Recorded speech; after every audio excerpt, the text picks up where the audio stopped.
you, but if you ever tell me that you are not speaking to me for a week again, I will drop you like a bad. Believe me, you ain't never heard a young man that can blaze the track. Ridiculous cat that can dribble behind his back. Like the movie. How clever. Hollywood loves to build stars, and just as quickly, it loves to move on.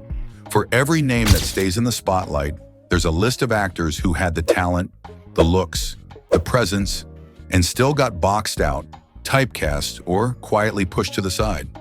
Some stories are about scandal, some about bad timing, and some are about an industry that never knew what to do with black talent once the moment passed. From Larenz Tate's lost momentum, to Jaleel White trapped in Urkel's suspenders, to Tatiana Ali and Karen Parsons left behind after Fresh Prince, the pattern keeps repeating. These aren't actors who fell off. They kept working, kept showing up. But Hollywood's machine decided their chapter was over. What's left are stories that sting, not because the talent disappeared, but because the access did. I had to do what I had to do to survive. Back in the day, Larenz Tate had everyone's attention. He was the kid with the leather jacket and dangerous charm one moment, then flipping into a soft-spoken poet or smooth crooner the next. Every role hit different, and it looked like he was about to run the table in Hollywood. But that shine didn't stretch forever. The machine had a pattern. Black actors either got boxed into the tough guy lane, the comic relief slot, or pushed to the side. Tate, who clearly could do all of it, ended up with fewer chances while others slid into the big studio deals. I felt like my truth was being with directors who understood me. Instead of waiting for doors that never opened, he carved his own lane. He took indie scripts, theater projects, and TV spots that still showed his sharpness, even if the spotlight wasn't as bright. People who kept up with him knew the talent never dipped. The access did. That's why his story still stings. He had the presence, the talent, the pull. Hollywood just stopped giving him the stage. Nigga, I thought I told you to open the damn register. Damn, nigga. Next up, Jaleel White. Jaleel White didn't just play Steve Urkel.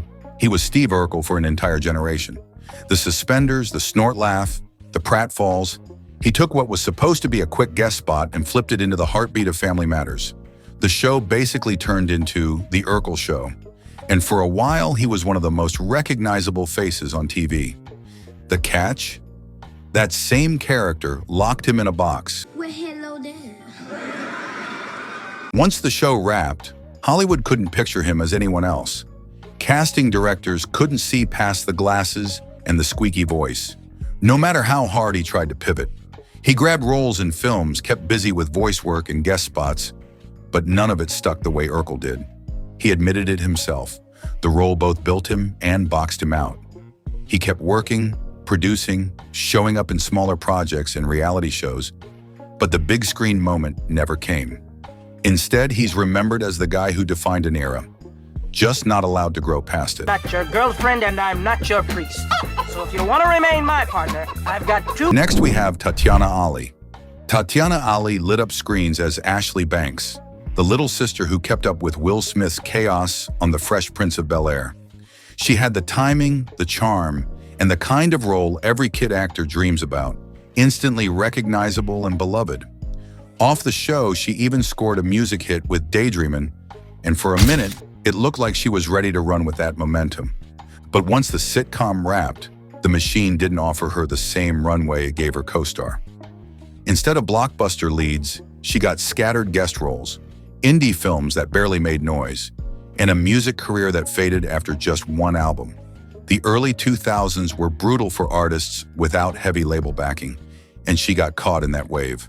Ali never disappeared completely. She turned up in soap operas, theater, and activism, but the Hollywood spotlight didn't follow her.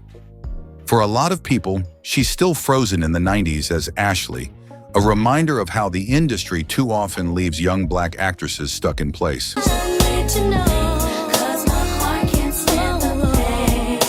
Next, Kadeem Hardison. Having an audience was lightning in a bottle, and it was at a time where the audience was necessary. Kadeem Hardison had a whole era on lock. As Dwayne Wayne with the flip-up glasses on A Different World, he went from awkward math geek to smooth leading man, and audiences loved every second. The show itself was groundbreaking, putting black college life on primetime TV, and Hardison was right at the heart of it. But when the series ended, the typecasting curse kicked in. To most people, he was still Dwayne, and Hollywood didn't bother imagining him as anything else. While some of his peers jumped into big films or new hit shows, Hardison's offers shrank. He worked steadily, movies here, TV arcs there, even streaming projects later. But the industry had already shifted its focus. He never stopped showing up, though. He mentored, took roles that fans of his still cherish, and leaned into the nostalgia factor when reunions rolled around. Still, the big opportunities never came back. For many, he'll always be remembered with those iconic flip-ups, a reminder of how quickly Hollywood shelves talent once the moment passes. Oh, and you know something? I'm not through. I was a serious sports fan before I met you. You knew that then, and you... Next, we have Orlando Brown. The gimmick, so I'm about to make y'all feel it. Take a piece of me and keep it, made a world of wreck. Bounce. Orlando Brown was once Disney's golden kid. He cracked jokes on That's So Raven, wrapped up family matters as Little 3J, and lent his voice to the Proud Family. With that mix of charisma and timing, he looked like the next one set to level up from child star to full-blown adult actor. Then things went left. After Disney, the headlines weren't about new roles. They were about arrests, messy interviews, and run-ins with drugs. DUIs, domestic drama, even rumors of homelessness. Every scandal pushed him further from the career he'd been building. The wild clips that floated online made him go viral, but not in a way that casting directors wanted to touch. Hollywood quietly shut the door, and the offers stopped. Brown still popped up in random projects and internet moments, but the big opportunities that once felt guaranteed were gone. In recent years, he's spoken about faith in getting clean, but the comeback hasn't landed. His story turned into a warning: how quick child stardom can flip into chaos when life off camera takes over. What was I supposed to know? Little bad bitch sliding down the pole. Next, Shannon Elizabeth. Shannon Elizabeth owned the early 2000s. One minute she was Nadia in American Pie, the next she was popping up in Scary Movie, Jay and Silent Bob, even Love Actually. For a while she was stamped as Hollywood's next big crush, the kind of actress you couldn't miss on screen or in magazines. But instead of chasing every role that came her way, she switched lanes completely. While others fought to dodge typecasting, she leaned into what she actually cared about: poker and activism.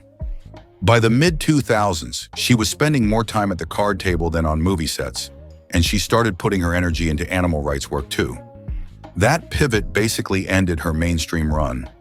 Sure, she popped up here and there in cameos and reality shows, but she never tried to claw back the spotlight.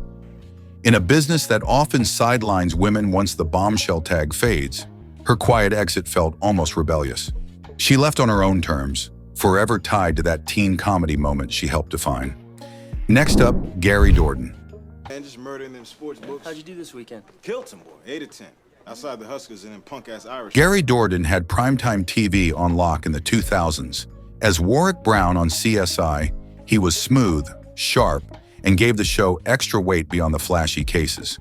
At its peak, CSI was one of the biggest shows on the planet, and Dourdan felt like he was set for the long haul as a Hollywood mainstay.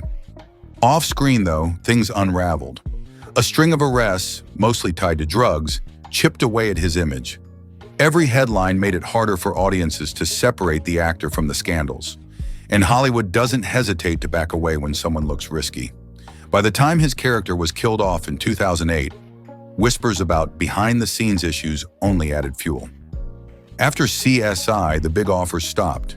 He still worked: indie movies, guest appearances, international gigs, but nothing close to the global spotlight he once had. Fans remember him as a standout on one of TV's biggest hits, but his story doubled as a reminder. Even at the top, one slip can flip everything. Hi, I'm Aaron. I recently just started doing music. Next, Karen Parsons. We're gonna take the bus all over town to protest air pollution, and then we're gonna motor to the beach and have a big bonfire. Karen Parsons made Hillary Banks unforgettable, the stylish, spoiled, hilarious cousin who always stole a scene on The Fresh Prince of Bel-Air. She had the kind of role that could have set her up for years of sitcoms and rom-coms, and plenty of fans assumed she'd ride that wave into a long Hollywood run. My little group of girls in the theater arts class were always getting in trouble. But once the show wrapped, Parsons didn't chase the industry hamster wheel. She did a few projects here and there, but her heart was somewhere else.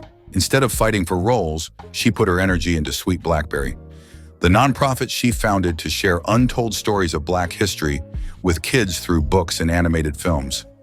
That work became her calling. The trade-off? She pretty much dipped out of Hollywood. Fans sometimes wondered why she wasn't landing more screen time, but the truth was simple. She'd already chosen a different stage. Now she's remembered not only as Hillary, but also as someone who swapped fame for purpose, building something lasting beyond the spotlight.